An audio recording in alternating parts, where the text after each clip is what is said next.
The Tory party are making themselves useful at last, and writing to Rachel Reeves. They're objecting to regulations that would force businesses to collect data on, you guessed it, diversity and inclusion, which will apparently cost the city up to £1 billion. Oh, God, make it stop. The Tories have got a nerve, though. They let this baloney run wild whilst they were in office. Unforgivable. But here we have it. Rachel seems to be prepared to continue with their legacy and effectively make it worse. Another bad decision from Rachel, although very much in keeping with her style. The new regulations, which have been drawn up by the FCA, that is the Financial Conduct Authority, and the Prudential Regulatory Authority, the PRA, will mean that companies will have to complete compulsory reporting of sex, gender, ethnicity, age, disability, religion and sexual orientation. Why? What have they got to do with the price of fish? Can the person do the job or not? That's what the bosses want to know, not whether you're straight, gay or something else. Who cares? In a world where we all want to be treated as equal, why should these things matter or even be relevant? In any case, most firms collect a lot of this information anyway, but why do you need to know what someone's sexual orientation is? And what makes Rachel think people will willingly give this information in the first instance? Complete overreach under the guise of diversity and inclusion.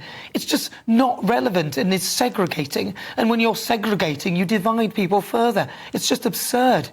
Andrew Griffith MP, Shadow Business and Trade Secretary, Mark Garnier MP, Shadow Economic Secretary to the Treasury, and Claire Coutinho MP, Shadow Women and Equalities Minister, have written to the Chancellor urging her to stop these regulations from coming into force. And in a letter, they stated that the proposed regulations would threaten British competitiveness, erode meritocracy in Britain, in British financial services, and embed scientifically unsound and contested ideological principles into regulations. They also pointed out that it would come at significant cost to the city, and to put all of this in place, it could cost about £1 billion. Now, a Treasury spokesperson said, economic reform is needed if we want to unlock the full growth potential of the British economy. I don't know about you, but I'm sick of all of this. Why can't we just treat everybody the same and stop highlighting differences? It makes no sense in a world where we're all supposedly equal.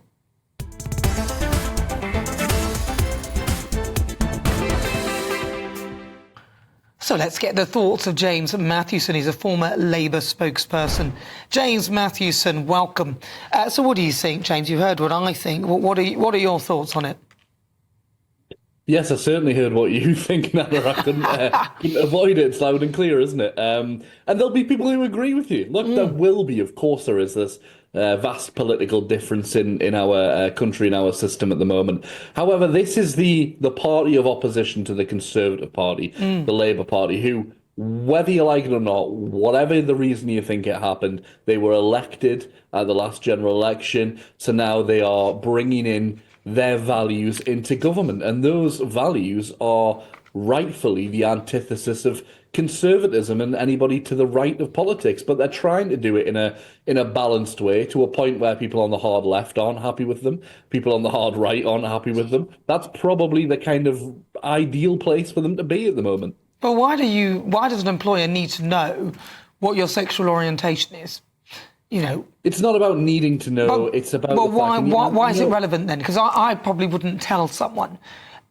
Why do they need to know? What's that got to do with whether I can add up, take away, or do the job, present a show, anything? It's not about whether you can do the job. It's about that data protection. Well, it is actually. So that people can ensure. It's so that people can ensure that those jobs are not being withheld from people because of those identifiers, which but you don't need a regular thing that happens. Okay, so nobody knows my sexual orientation. You can't tell by looking. You can't tell by anything.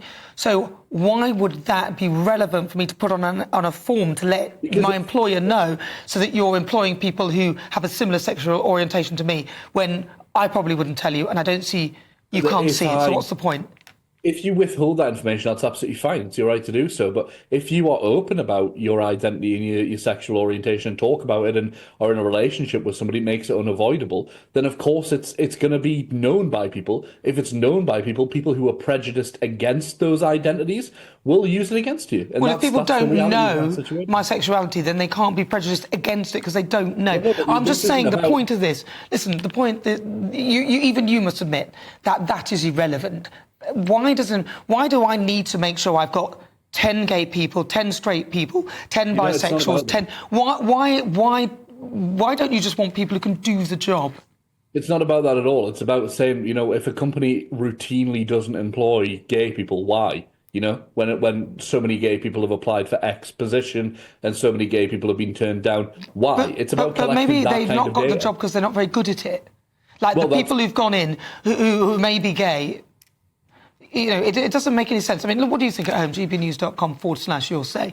Do you need to know someone's sexual orientation to do a job? Is it relevant for somebody to be asked that question on a form so that we can all be diverse and inclusive? I mean, OK, I get it that you may think, oh, well, we need more black people or more this, but I think it leads to the very thing that they're trying to prevent, which is you end up with people getting annoyed that you've just employed them because they're black. And I, myself, am on the receiving end of a lot of that. Well, many years ago, well, not now, but at the beginning when I started at GB News, people would just say to me, oh, well, you've got the job because you're black and they need a black person. No, I've got the job because I'm good. Right? Right, well, we'll see if we can get James Mathewson back, but right now, let's move on. Rachel Reeves has been dubbed the Christmas Grinch after an analysis by the Mail revealed that her budget tax grab means that 45 pence of every pound donated to the charity will go to the government. In the meantime, ministers are accused of quietly pushing a green levy on businesses for packaging waste, set to raise household bills by up to 1.4 billion a year. Now, this grocery tax could add £56 to annual shopping bills as businesses passed the charge onto consumers. Well, joining me now is Head of Campaigns at the Taxpayers Alliance, Elliot Keck. Right, Elliot, talk to me. 45 pence of a pound that you put into charity may go to the government. How is that?